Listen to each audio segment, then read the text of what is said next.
விஷயம், இந்த சண்டை போடுறது மூஞ்சி தூக்கி வச்சுக்கிறத மட்டும் என்றைக்குமே நம்மளும் பண்ணக்கூடாது, நம்ம குழந்தைங்களுக்கும் பண்ணக்கூடாது.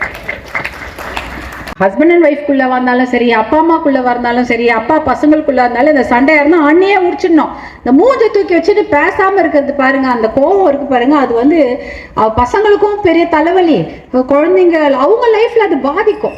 நம்ம இன்னைக்கு அப்பாவும் அம்மாவும் சண்டை போட்டுட்டு இருக்காங்க, அப்பா வந்து அம்மாவை திட்டுறாரு, அம்மாவும் மரியாதையில் அம்மா பேசுனா அதே தானே குழந்தைங்களுக்கு வரும்.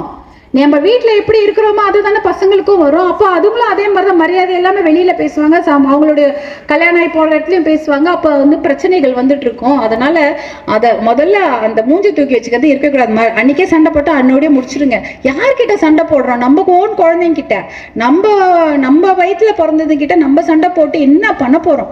அடுத்த நிமிஷமே நம்ம ஏதாவது பிரச்சனை, நம்ம திட்டுவோம் தான், நமக்கு எல்லா உரிமையும் இருக்குது நம்ம குழந்தைங்களை திட்டுறதுக்கு, நல்லது சொல்கிறதுக்கு. திட்டா அடுத்த நிமிஷம் போய் சாப்பிட வரியா நம்ம கூப்பிடணும், அடுத்த நிமிஷம் அதுங்களா வரமான்னு எழுந்து வரணும். மூஞ்சை தூக்கி வச்சுக்கிறத மட்டும் என்னைக்கும் அலோவ் பண்ணாதுன்னு குழந்தையிலேருந்தே.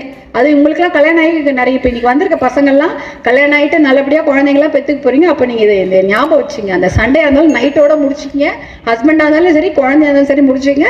அடுத்த நாள் நம்ம சிரிச்சிட்டு போகணும். நான்லாம் அப்படி தான் பசங்க திட்டினாடா அடுத்த முறை பொண்ணு கதவு திறந்தேன்னு அம்மான்னு வருவா. அவ்வளோ பெருசாக திட்டியிருப்பேன், ஆனாலும் வருவா. நானும் அடுத்த முறை போவேன். அதாவது அப்பயே 2 hours தான், அவ்வளோதான் அதோட சண்டை.